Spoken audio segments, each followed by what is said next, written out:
ముఖ్యమంత్రి వచ్చారో రాజకీయ అనిశ్చితికి తెరపడింది. పళనిస్వామి నాయకత్వంలో తమిళనాడులో కొత్త ఏఐడిఎంకే ప్రభుత్వం ఏర్పాటవుతోంది. పన్నీర్ సెల్వం రాజకీయంగా చాలా ఇబ్బందికరమైనటువంటి పరిస్థితి ఎదుర్కొనేటువంటి పరిస్థితులు ఉన్నాయి. ఎందుకంటే పన్నీర్ సెల్వం తిరుగుబాటు చేశారు తనమే అనేటువంటి ధోరణిలో శశికళ ఉన్నారు.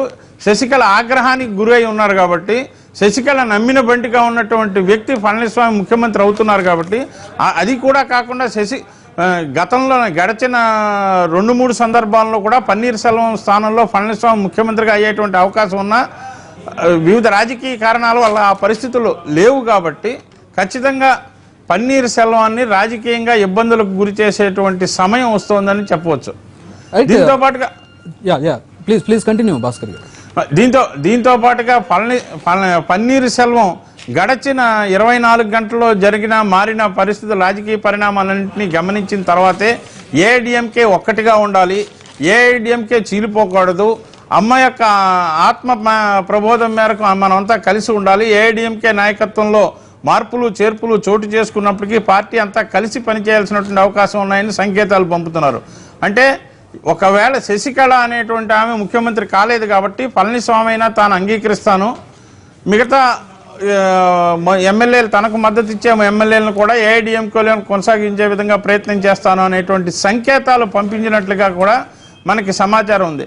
అయితే గడిచిన కొంత సమయం గడిచిన తర్వాత, బల నిరూపణ పూర్తయిన తర్వాత ఈ రాజకీయ మార్పులు చేర్పులు మళ్ళీ శశికళ యొక్క అనుమతితోటే పన్నీర్ సెల్వానికి సంబంధించినటువంటి ఎమ్మెల్యేలు ఎవరైనా వెనక్కి వస్తే పళనిస్వామి వాళ్ళని తన వర్గంలోకి తీసుకునేటువంటి పరిస్థితి ఉంది.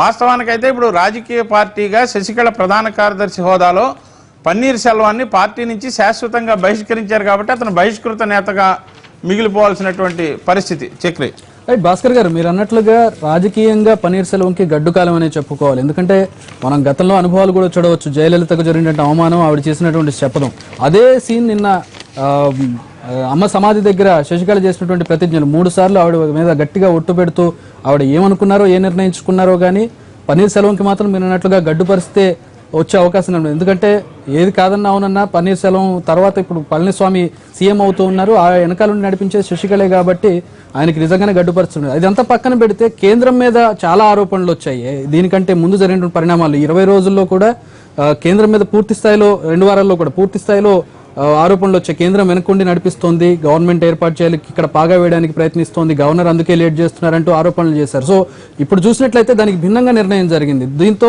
బీజేపీ మీద కానీ గవర్నర్ మీద కానీ వచ్చినటువంటి ఆరోపణలు ఏ విధంగా చూడాలి? అంటే చక్రి, గడచిన 12 రోజులుగా జరుగుతున్నటువంటి పరిణామాల వెనక భారతీయ జనతా పార్టీలో నాయకత్వంలో కేంద్రంలో ఉన్నటువంటి ప్రభుత్వం తెర వెనుక నుంచి ఆట ఆడిస్తోంది అనేటువంటిది విస్తృత స్థాయిలో ప్రచారం జరిగింది.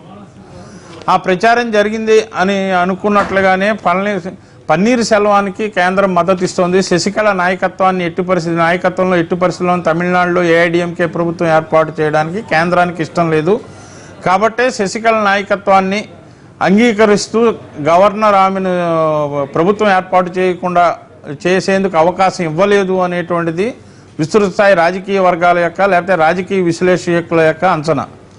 అయితే పన్నీర్ సెల్వం కొంత కేంద్రంతో సానుకూలంగా ఉంటారు కాబట్టి భవిష్యత్తు రాజకీయ అవసరాల దృష్ట్యా కూడా తమిళనాడులో కొంత మేరకు తనకు అనుకూలమైనటువంటి ప్రభుత్వం ఉంది అని అనిపించుకోవాలంటే పన్నీర్ సెల్వానికి మద్దతు ఇవ్వాలి, పన్నీర్ సెల్వం యొక్క నాయకత్వాన్ని తెర వెనుక నుంచి సపోర్ట్ చేయాలి అనేటువంటిది కేంద్రంలో ఉన్నటువంటి భారతీయ జనతా పార్టీ ప్రభుత్వం యొక్క ఆలోచనగా ఉంది అనేటువంటిది విస్తృత స్థాయిలో ప్రచారం ఉంది. అందుకు తగ్గట్టుగానే తెర వెనుక నుంచి ఆ ప్రయత్నాలు చేస్తూనే కొంతమేరకు ఈ 12 రోజుల పాటు తీసుకొచ్చారు. అందులో భాగంగానే ఆ జాప్యం జరగడం వల్లే శశికళ శాసనసభాపక్ష నేతగా ఎన్నికైన అప్పటికీ కూడా వెంటనే ఆమెకు అవకాశం ఇవ్వకుండా కొంత సమయం తీసుకోవడం, ఆ సమయం తీసుకున్న నేపథ్యంలో అనూహ్యంగా సుప్రీంకోర్టు తీర్పు రావడం, సుప్రీంకోర్టు తీర్పు వచ్చిన తర్వాత ఆమె పూర్తిగా తెర వెనక ఫేడ్ అవుట్ అయిపోయిన నేపథ్యంలో మళ్ళీ పన్నీర్ సెల్వం బలం నిరూపించుకునేటువంటి అవకాశం ఉంటుంది అనుకున్నప్పటికీ కూడా పన్నీర్ సెల్వానికి ఎమ్మెల్యేల మద్దతు లేకపోవడంతో ఇబ్బందికరమైనటువంటి పరిస్థితి వచ్చిందని చెప్పొచ్చు. 12 రోజుల పాటు అవకాశం వచ్చినప్పటికీ కూడా మెజారిటీ శాసనసభ్యులని తన వైపు తిప్పుకోవడంలో పన్నీర్ సెల్వం విఫలమైనటువంటి నేపథ్యంలో మరోపక్క ప్రత్యర్థి శిబిరం శశికళ షాడో శిబిరంగా ఉన్నప్పటికీ పళనిస్వామి నాయకత్వంలో ఉన్నటువంటి శిబిరంలో ఖచ్చితమైనటువంటి మెజారిటీ శాసనసభ్యులు అధికారిక లెక్కల ప్రకారమే 119 మంది శాసనసభ్యులు ఉన్నారు కాబట్టి మెజారిటీని కాదని మైనారిటీ వైపు ఉన్నటువంటి వ్యక్తికి ప్రభుత్వాన్ని ఏర్పాటు చేసే అవకాశం ఇచ్చినట్లయితే కేంద్రంలో భారతీయ జనతా పార్టీ ప్రభుత్వం గవర్నర్ వ్యవస్థ రాజ్భవన్లో ఉండే రాజ్భవన్పై ఒక రాజకీయ క్రీడ నడుస్తోంది అనేటువంటి ఒక విమర్శలు వచ్చేటువంటి అవకాశం ఉంది. అందుకే గడిచిన 4 రోజులుగా కూడా గవర్నర్ విద్యాసాగర్ రావు కేంద్రంతో సంప్రదింపులు నడుపుతూనే ఉన్నారు. అదే